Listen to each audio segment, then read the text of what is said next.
Hello po mga kababayan, kamusta po kayong lahat? And once again, welcome back to another episode of Simply Talkies Vlog. Ang pag-uusapan natin mga kababayan ay ito pong mga defenders ni Pacquiao, no? Yung sa Kingdom of Jesus Christ daw, yung appointed Son of God, yung may-ari ng universe na si Pacquiao. No, kasi po meron pong dalawang mambabatas na dumidepensa po sa kanya. Halata naman, no? At meron namang isa na mambabatas na binalikan yung dalawang mambabatas na yun. Para tayong marites dito. Ayaw ko pong sabihin kasi mamaya malalaman nyo dito sa ulat na ito, no? Malalaman nyo kung sino yung dalawang kupal na dumidepensa kay Pacquiao. Pero bago po tayong magpatuloy, tayo po yung magbibigay pugay at pasalamat sa lahat ng ating channel members, followers, subscribers at nagla-like at share ng ating mga videos. Ganon din po sa nagsishare ng kanilang blessings at ganon din po sa mga tumatingkilik sa ating works.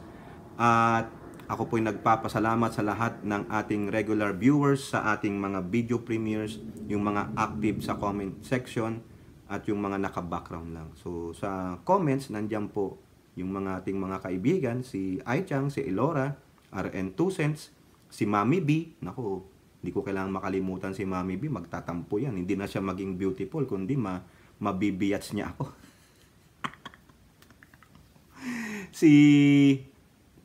Sino pa ba? Si Lulu, si Manang Maite Baisa, si Marie Chris Hernandez, si Priscilla, si Maritel T. Sino pa? Nakalimutan ko. Rebecca Lagmay, si Danny Reynado. Sino pa? Yung hindi ko nabanggit, pasensya na po. Baka ipaalala nyo sa akin dyan. Magpa-shoutout kayo, lagay nyo pangalan nyo. Ay, alam nyo naman ako, makakalimutin na po ako. No? Hindi na po tayo bumabata. No? We're going there. Sabi nga nila, I'll see you on the other side. Not yet! Minamadali mo ako, hindi pa. Nakikiusap pa ako sa Diyos. Extend pa yung buhay ko ng 100 years para naman may 100,000 pesos pa ako. See you on the other side daw. No, not yet. Don't go to the light. Parang, ay hindi nang ibig ko sabihin, doon tayo magkita sa kabilang kanto. Akala ko naman, see you on the other side. Ano yun? Mauna ka doon, sige, prepare a place for me, like si Kiboloy. Pagandahin mo yung mansion ko, ha. Gusto ko maganda yung yard ko. Tapos may nag-aantay sa akin diyang mga pure virgins sa aking mansion. Mauna ka naman na pala, yo. Sige. Wait for me there, ha, for 100 years pa, ha. Na-segue lang natin. So, ang topic natin, mga kababayan, since yun na rin lang naman ay si Pacquiao. Kasi di ba after nung ranting ni Pacquiao, na mabait daw siya, bakit nyo ginaganto ang appointed Son of God? Sabi niya, siya ang mamumuno sa ating bansang Pilipinas para manatili ang kapayapaan at kasaganaan. Bumaba lang ako, galing na ako ng langit. I already have my mansion there.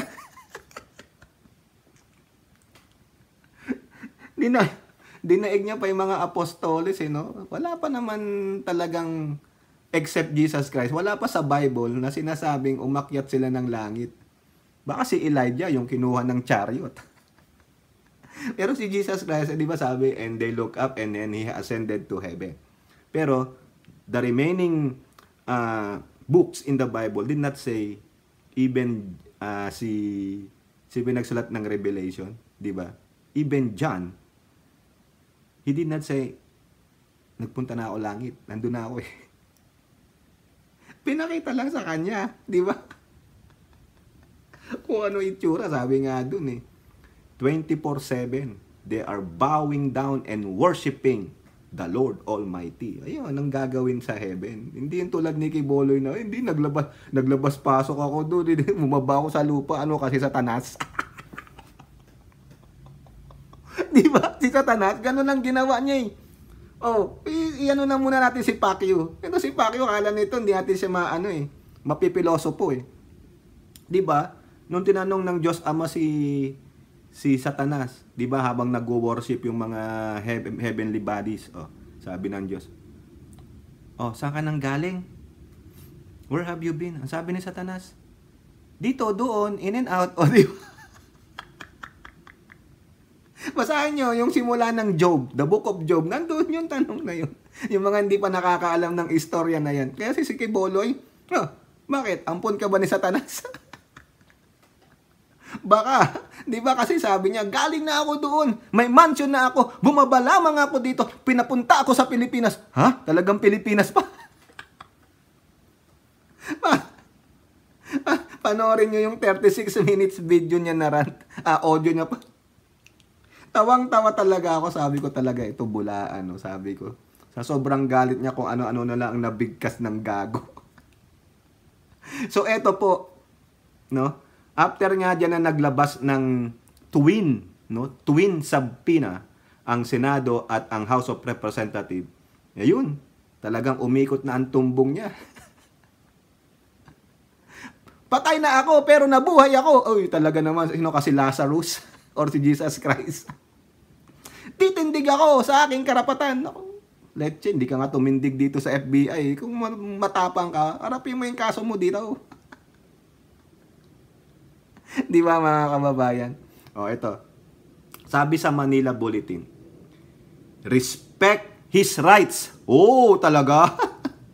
Allegations versus Quiboloy should be brought to court instead, says senators. Ayan. Sino tong dalawang gunggong na ito? Ha? Two senators reckon that the human trafficking, sexual abuse, and forced labor allegations hurled against Kingdom of Jesus Christ leader Pastor Sipacquiao should be brought to court through the filing of the appropriate charges against him. Such was the view given by who? None other than your number one senator, Mr. Wonderful tonight, no? The very illogical, no? Pathetic, very petty Senator Robin Padilla. At sino pa yung isa? Ito, disappointing. Ay, disappointed ako dito sa senator na to. Maghusay pa man din sana ito. Pero tingnan nyo. Si Francis Tolentino, the former chairman of the Blue Ribbon Committee in the Senate. Huh? They issued the statement following Senator Risa Hontiveros' recent warning that Quiboloy will be arrested should he fail to attend the next Senate inquiry into the alleged crimes committed by his religious organization. The KOJC leaders skipped the last two hearings of the Senate Committee on Women, Children, Family Relations, and Gender Equality on the matter. Padilla said Hontiveros should end her committee hearings and instead recommend that charges be filed against Quiboloy so that the court will take care of it. Dapat siguro dalhin ito sa korte kasi siyempre tinitingnan natin ang parehong karapatan. May karapatan ang nag-aakusa at inaakusahan. Yung ganitong usapin ang pinag-uusapan dito, law and order na. O, ayan. Abang galing magsalita ni Robin, ano? Basta in defense of their kaalyado, kakampi, kaibigan, ganito ang sasabihin niya. Di po ba? O, bakit? Ganito rin ba ang sinabi ninyo na kung saan yung mga ibang hiniring ninyo na ang pinag-uusapan na ay mga batas, the likes of Rapi Tulfo kung nagpapasenate hearing siya, the likes of Bato doon sa mga kapulisan, di ba? Law and order din ang pinag-uusapan diyan. The likes nung inimbestigahan nyo, hiniring ninyo yung isang kulto, di ba? Yung kamukha nung, sino ba yun? Ano ba itsura nung mokong na yun? Di ba? Puro law and order ang pinag-uusapan ninyo. Selective ka. Dito nyo makikita mga kababayan, yung pagproprotekta nila sa isang kriminal. Eh di ba kriminal yan? O wanted nga eh. You are on the run. Ano ang sabi ni Boyeng Rimulya? Di ba? Sign of guilt. You are on the run. Sign of guilt. O, di ba? Tapos yung kapwa nyo senador na siyang naghihiring, sinasabihan nyo, dalhin na sa korte. Kung hindi pa siya tapos meron pang gustong alamin para lalong tumibay ang ebidensya bago isumite sa korte. Kasi kung hindi matibay ang mga ebidensya, hindi pulido, anong gagawin ng korte? Ibabasura o dilusot si kupal. Di ba? Kaya wala kayong karapatan. Kayo dapat ang rumispeto dyan sa komite ni Hontiveros. Eh ikaw, balahura kay Robin eh. Di ba? Pumunta ka doon. Ano ginawa mo? You are just like a lawyer to keep Boloy. Chinachastise mo pa yung mga witnesses? Who are you? Did you respected their rights? Do you respect the hearing of Senator Risa Hontiveros? You went in there and you uttered, no, a nonsense comical statement? Ba't ko sinabing comical? Nakakatawa eh. Illogical yung pinagsasabi niya. Di po ba? Ano karapatan mo? Hindi porket senador ka, you will meddle with the hearings of the Senator Risa Hontiveros. Hindi ko po kinakampihan si Hontiveros. Ang kinakampihan natin dito ay yung hearing na kung saan mapapatunayan doon, matitignan natin, malalaman natin kung may katotohanan. Ngayon, base na rin yan sa findings ni Hontiveros. Probably, the March 5th is the last one, pero she's not telling that. No? Na ipunta na yan sa korte and move forward to another issues. No? Lalo na ang Chacha. Pero it depends on her. If she wants to prolong it, bahala siya. Kung ginagastos nila ang taxpayers' money, kayo rin naman, di ba? Yung mga walang kwenta-kwento nyong hearing na tulad ng dinadala ni Rapi Tulfo galing sa kanyang RTIA, pinupunta sa Senado. Tingnan nyo ha, isegue lang natin. Yung RTIA na yan, yung sa Rapi Tulfo, yung wanted sa radyo, pag hindi nagustuhan ni Rapi Tulfo yung mga sagot ng mga resource persons niya doon sa show niya, dadalhin ko to sa Senado. Gusto mo? Threatening. Pagdating sa Senado, tama ba yon? O di ba batas na rin ang pinag-uusapan diyan, law and order? Kasi bakit? Nagtatanong kayo sa mga abogado eh. O, ba't din nalang idiretso sa korte? Di po ba? Tapos magsasalita ka ng ganito? No? While you are doing the same thing. Sabi nyo nga, in aid of legislation, why don't you let Risa Hontiveros do the in aid of legislation, which are you also doing the same thing? Kung may nakakita kayong mga di ba? Ay, makita mo ang bias eh. Makita mo ang killing. Dapat hindi ganun eh, ang Senado eh. Di ba? Pero pakialaman nyo ito. Sabi niya pa, sa aking opinion, kung meron talagang kaso, dalhin sa korte. Sinabi na po ni Pastor, di siya pupunta. Papalakihin ba natin ito? Ang gusto ni Pastor Kiboyhol, dalhin na ito sa korte. Yun naman po siguro dapat nating gawin. Gago ka pala eh. Unang-una, kung sinasabi niyong respect his rights, nirespeto ba ni Kibolo yung Senado? Marunong din po ba siyang rumispeto? Kayo, pag yung resource person, pinapatawag nyo sa Senado, ano ginagawa ninyo? Di ba kinokontempt ninyo? Di ba? Hindi porket malaking tao si Kiboloy, hindi porket kaibigan ninyo, hindi porket leader ng isang kulto na simbahan, proprotektahan ninyo na igalang ang karapatan niya. Unang-una, sino ang walang galang sa karapatan ng Senado? Sino ang hindi marunong sumunod sa pinag-uutos ng Senado? Sino ang hindi marunong tumupad sa utos ng Diyos? Di bang sabi ng Diyos, mag-submit kayo sa authorities? Ipagdasal ninyo? Taong simbahan pa siya, taong Diyos siya, pero hindi siya marunong sumunod sa batas ng tao. Tapos proprotektahan mo, why? Pareho ba kayong kriminal? Tatanong lang. Dahil birds of the same feather kayo? Ang lakas naman ng loob mong magsabing respect his rights. On the first place, he's the one he doesn't know how to respect the Senate. So why do you have to give respect to that person who doesn't show respect to the institution? Wala. Ito old adage na. Sabi nga nila, respect begets respect. You must show respect first before you gain respect. Diba parang ikaw, Robin, matuto kang gumalang bago ka galangin. Dito, hindi ka kagalang-galang, hindi kayo honorable. You are dishonorable. Visit? Nakakagalit, mga kababayan. Sinabi ni Kiboloy, hindi siya pupunta. So therefore, he's defiant. Anong ginagawa ninyo? Pag defiant yung inyong resource person, pinadala nyo na ng subpoena, defiant pa rin. So what you gonna do? Diba? May mga procedure kayo dyan sa Senate. Let Risa Hontiveros do her job. You freaking moron. Diba? Nakakahiya ka naman. Kayo, anong masasabi nyo dyan sa sinasabi ni Robin? Palalakihin lang daw ito? Di ba? Kayo nga, hearing kayo ng hearing, pinalalaki nyo yung mga petty issues eh. Oh, di ba? Tapos ang kapal ng mukha, law and order na daw ang pinag-uusapan, dapat nasa korte na. Marunong ka pa kay Hontiveros? Ano, kung kayo okay lang.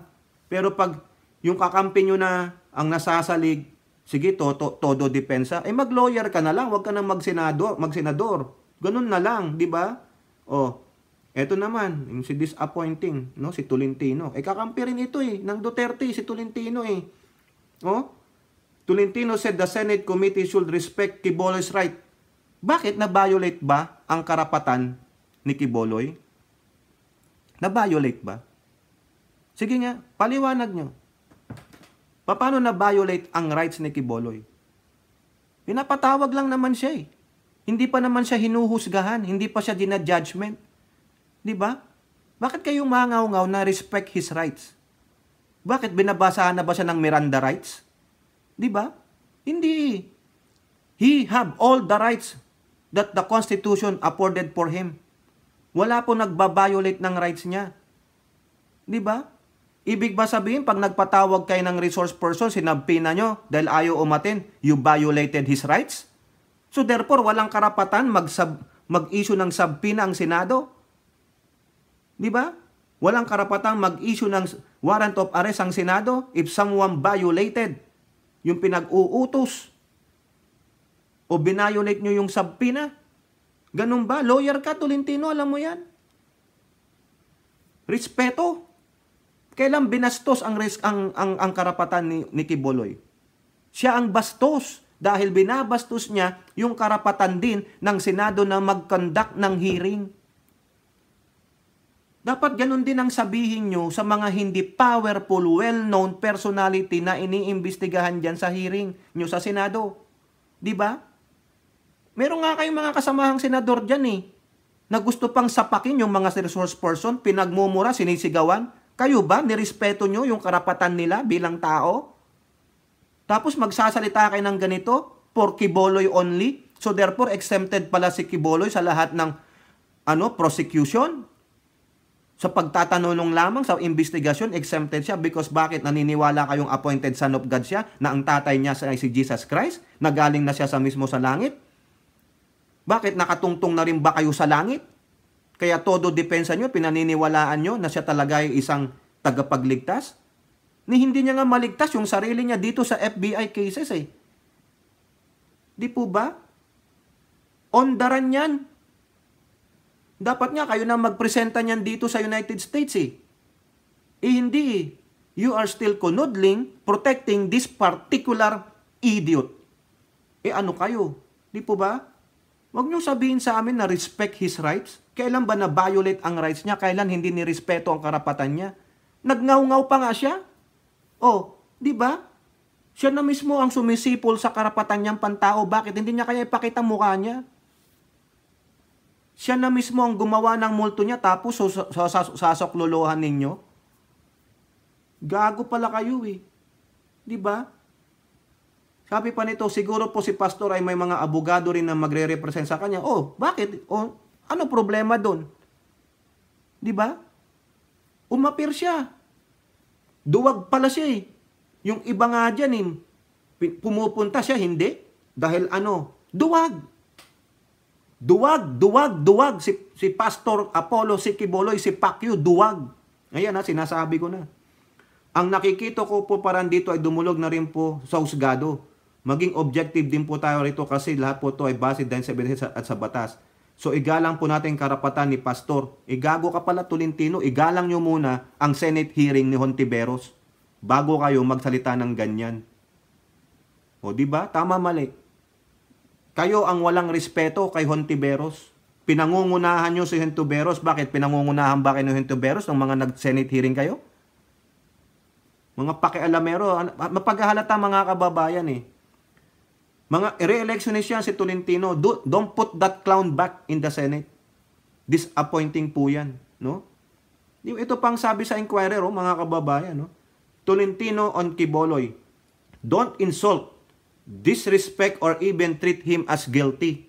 Kayo lang naman nag-iisip nun Dahil pinoprotektahan nyo. No? Ikaw, Tolentino, lalo ka na, re-electionist ka. Baka meron kang ano dyan. Meron kang balak, di ba? Malaki daw, 7 million ang ano ni Quiboloy, mga followers niya, di ba? 7 million is 7 million. Ito po sabi ni Tolentino, he believes the rights of Quiboloy as a Filipino and as an individual must be recognized by the committee that handles the hearings on his cases. Unang-una, hindi nga po siya umaaten eh. Siya nga po ang bastos dyan sa hearing na yan. Bakit? Because he thinks he is above the law. Oh, di po ba? Kaya mahiya naman kayo. Let Risa Hontiveros do her job. Huwag niyong pangunahan, nakakahiya kayo. Ito pa sabi niya, for me, if Quiboloy want to pursue legal action in approaching the Senate, no one can stop him. O tignan ninyo. Don't insult, disrespect, or even treat him as guilty because that decision lies in court and not determined by a committee. Hindi naman sinasabi ni Hontiveros eh. Di ba no lagi nyo sinasabi? In aid of legislation. Oh, kayo mga kababayan, ano nakikita nyo dito? Anong motibo ni Tolentino? Bakit niya sinasabi yan? Aside from he's an ally of Duterte. 7 million followers is 7 million. And he is up for re-election. Makuha niya yung 7 million? He needs how many more millions? Baka pasok na siya sa top 12. Di po ba? Oh. Kayo dyan. Anong masasabi ninyo? Hindi ko na sasabihin dito yung sinabi ng kanyang abogadong si Topacio. Immaterial yan sa akin. Wala yan. No? Paharapin nyo na lang dito sa korte yan si Quiboloy pagdating ng November 5. Yan ang maganda. Oh. Eto naman, yung isang mambabatas na kinokontra yung sinabi ng dalawang gunggong dun na senador. Oh, Manila Bulletin. Suarez counters Quiboloy's defenders in Senate. Who's talking about criminal cases? Oh, di ba? Oh.